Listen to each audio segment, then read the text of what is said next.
मार्कंडेय ऋषि बोले, सूर्य के पुत्र सावरण जो 8वें मनु कहलाते हैं, उनके पैदा होने की कथा विस्तार पूर्वक सुनाता हूँ। हे ऋषियों, से ध्यान से सुनो। प्राचीन काल में स्वारोचिष मन्वंतर में चक्रवंश में सुरत नाम के एक राजा थे। उनकी सारी पृथ्वी पर राज्य था। वे अपने प्रजा का औरस पुत्रों की तरह पालन पोषण करते थे। इतना होने पर भी कोला विदेशियों के राजा के साथ उनकी शत्रुता हो गई थी और उनका कोला विदेशियों के साथ युद्ध शुरू हो गया। यद्यपि कोला विदेशी संख्या में कम थे, फिर भी उन्होंने सूरत पर विजय प्राप्त कर ली थी। इसके बाद राजा सूरत अपने नगर में आकर अपने देश का शासन करने लगे, परंतु कोला विदेशियों ने यहाँ भी राजा सूरत पर आक्रमण कर दिया। राजा सूरत का बुरा समय जानकर उनके दुरात्मा दुष्ट और बलवान मंत्रियों ने राजा की सेना को शादी पर अपना अधिकार कर लिया। अपना बुरा समय समझकर राजा सूरत अकेला ही घोड़े पर बैठकर हिरण का शिकार खेलने के लिए बहाने घने जंगल में चले गए। वहाँ पर उसे एक आश्रम दिखाई दिया, जहाँ पर जंगली पशु अपनी पारंपरिक हिंसावृत्ति को छोड़कर शांतिपूर्वक विचरण कर रहे थे। वह आश्रम मेधा मुनि का था। आश्रम में पहुंचकर राजा सूरत ने अपने आसन पर विराजमान महर्षि मेधा को दंडवत प्रणाम किया। मुनि द्वारा उचित सत्कार पाने के कारण राजा सूरत कुछ काल तक वहाँ इधर उधर विचरण करता हुआ आश्रम में रहने लगा। कुछ काल तक आश्रम में रहने के बाद राजा सूरत के मन में राजा की ममता ने आकर्षित कर लिया।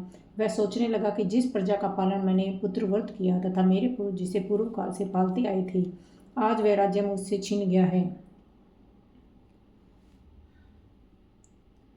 मेरे ही नौकर चाकर और मंत्री दुराचारी हो गए हैं। पता नहीं अब वे प्रजा का पालन धर्मपूर्वक करते होंगे या नहीं। मेरा श्रेष्ठ शूरवीर हाथी जो सदा मंद की वर्षा करता रहता था, वह ना जाने क्या क्या कष्ट उठा रहा होगा। मेरे आज्ञाकारी नौकर चाकर जो प्रतिदिन प्रसन्नता से धन और भोजन प्राप्त किया करते थे, अब वे दूसरे राजा की आज्ञा का पालन करते होंगे। मेरे कठिन परिश्रम से भरे पूरे कोष को वे फजूल खर्च करके खाली कर देंगे। क्या वास्तव में मेरे द्वारा संचित खजाना सचमुच नष्ट हो जाएगा?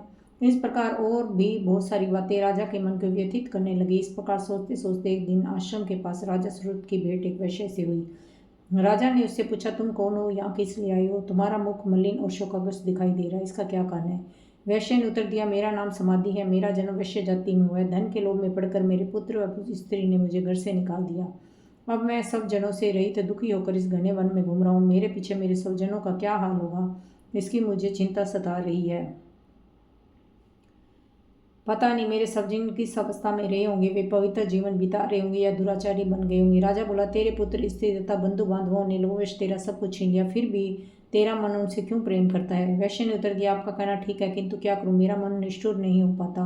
उन्होंने धन के लोभ में पड़कर पिता का स्नेह, पति का प्रेम तथा अंतिम जन के स्नेह को तिलांजलि देकर मुझे घर से निकाल दिया। हे राजन, मेरा मन पता नहीं फिर भी उनमें क्यों आसक्त हो रहा है। उनके लिए मैं लंबी लंबी सांसें ले रहा हूँ। मेरा मन अत्यंत दुखी हो रहा है। मार्कंडेय ऋषि बोले, हे ब्राह्मण। इसके पश्चात राजा सूरत और वैश्य दोनों महर्षि मेधा के पास गए और दंडवत प्रणाम करके राजा सूरत महर्षि से बोले, भगवान, मैं आपसे एक बात पूछना चाहता हूँ, उसे बताइए। मेरा मन मेरे वश में नहीं है। यह बात मेरे मन को आंदोलित कर रही है। मेरा राज्य मेरे हाथों से निकल गया, फिर भी मेरी ममता राज्य के बारे में बनी हुई है। ईश्वर इस वैश्य को भी पुत्र पुत्री स्त्री तथा संबंधियों ने अपमानित करके घर से निकाल दिया। यद्यपि इसे इतने इसके संबंधियों ने त्याग दिया, फिर भी इसका मन उसी में रमा रहता है। इस प्रकार हम दोनों अत्यंत दुखी हैं। हे ऋषिवर, इन लोगों के अवगुणों को देख कर भी हम दोनों के मन में उनके लिए ममता उमड़ रही है। हमें इसका ज्ञान होते हुए भी ऐसा क्यों है? अज्ञानी मनुष्यों की तरह हम दोनों में यह मूढ़ता क्यों है? महर्षि मेधा बोले, विषय मार्ग का ज्ञान सब जीवों को है। इस प्रकार विषय भी सबके लिए अलग अलग है। कुछ प्राणी दिन में नहीं देखते, कुछ प्राणी रात में नहीं देखते, कुछ प्राणी दिन और रात में बराबर देखते हैं। यह ठीक है, मनुष्य सब प्राणियों में समझदार है, किंतु केवल वे ही ऐसे नहीं होते। पशु पक्षी भी ज्ञान रखते हैं। जैसा ज्ञान मनुष्यों में है, वैसे ज्ञान पशु पक्षियों में भी है। ज्ञान के होने पर इन पक्षियों को देखो, ये अपने बच्चों को चोंच में दाना डाला करते हैं। भूख से पीड़ित होने पर भी ये पहले बच्चों को खिलाते हैं। और हे भद्र पुरुषों, क्या उन पुरुषों को नहीं देखते जो प्रत्युपकार के लोभ के कारण पुत्रों की प्राप्ति की कामना करते हैं, लोभ के वशीभूत होकर उसका पालन पोषण करते हैं। पुत्र पौत्र उनका भरण पोषण ना भी करे, फिर भी माता पिता तो अपने बच्चों के पालन पोषण करते ही हैं। संसार में माँ माया के प्रभाव से ममता रूपी भंवर से युक्त होकर मोह के भंवर में डाल दिए गए हैं। इसी में विस्मय करने की कोई बात नहीं, क्योंकि सब भगवान विष्णु की योग निद्रा है। माँ माया ने सारे विश्व को मोहित कर रखा है। वही देवी योग माया ज्ञानियों के चित्त भी बलपूर्वक खींचकर मोह में डाल देती है। उसी माँ माया के द्वारा यह चराचर संसार उत्पन्न होता है। देवी माँ माया प्रसन्न होकर उनके भक्तों को वरदान देती है, जिससे मुक्ति प्राप्त होती है। वही मुक्ति की परम हेतु है। वही सनातनी ब्रह्मा ज्ञान स्वरूप विद्या है। यह देवी संसारिक बंधनों का कारण है तथा वही सर्वेश की ईश्वरी है। राजा सुरत बोले, हे महात्मा, आप जिनको महामाया कहते हैं वह कौन सी देवी है? हे ब्राह्मण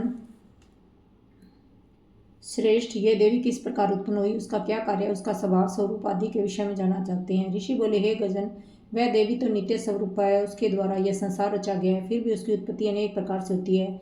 वह सब मैं आपको बताता हूँ। वह देवताओं का कार्य सिद्ध करने के लिए प्रकट होती है। एक बार संसार को जलमग्न करके जब विष्णु योग निद्रा का आश्रय लेकर शेषशैया पर सो रहे थे, तब मधु कैटम नाम के 2 प्रसिद्ध राक्षस उनके कानों के मैल से प्रकट हुए और ब्रह्मा जी को मारने दौड़े।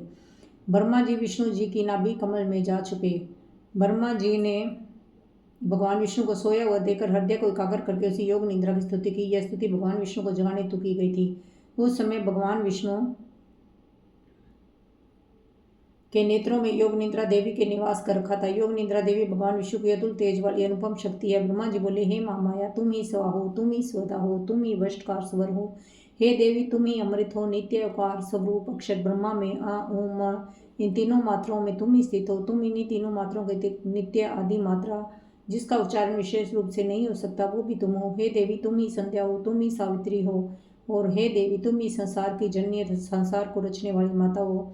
संसार का पालन भी तुम ही करती हो, अंत में इसका संहार भी तुम ही करती हो। हे मातेश्वरी, सृष्टि को रचते समय तुम सृष्टि रूपा हो, पालते समय तुम स्थिति रूपा हो, कल्पांत में जब इस संसार का प्रलय करती हो तो सहयती रूपा भी तुम ही हो। तुम ही महाविद्या, महामाया, महामेधा, महास्मृति, महारात्रि हो। हे मातेश्वरी, तुम ही समस्त चराचर के तीनों गुण स्तव रजोतम की उत्पन्न करता प्रकृति स्वरूपा हो। हे देवी, तुम ही कालरात्रि, महारात्रि तथा दारुण मोहरात्रि हो। श्री भी तुम ही हो, ईश्वरी भी तुम ही हो, लक्षण बुद्धि भी तुम ही हो।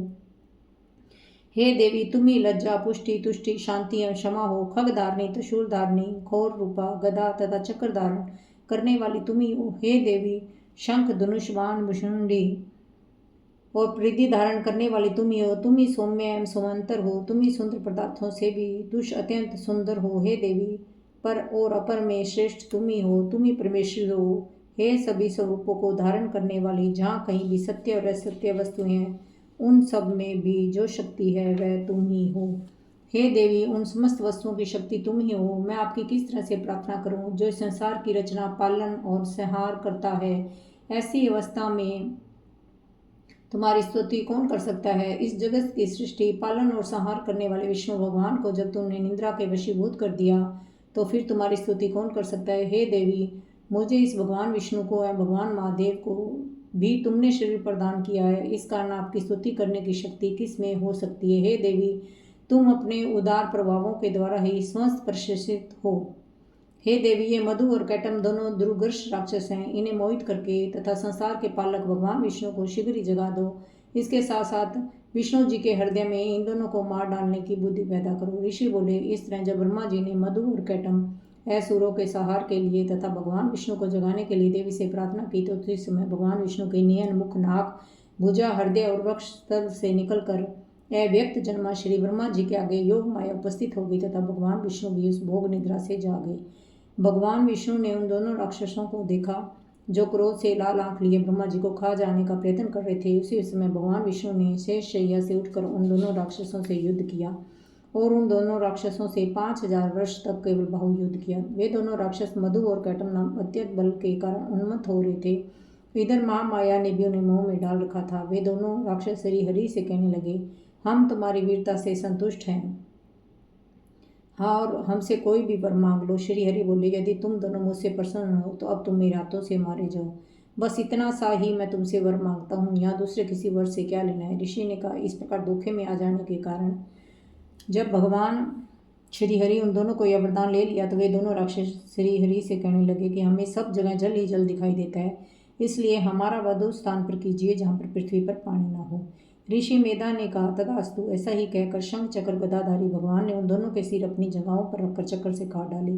इस प्रकार यह महामाया देवी श्री ब्रह्मा जी की प्रार्थना पर स्वयं उत्पन्न हुई। हे राजन, मैं आपके इस प्रभाव को बताता हूँ, आप ध्यान से सुनो।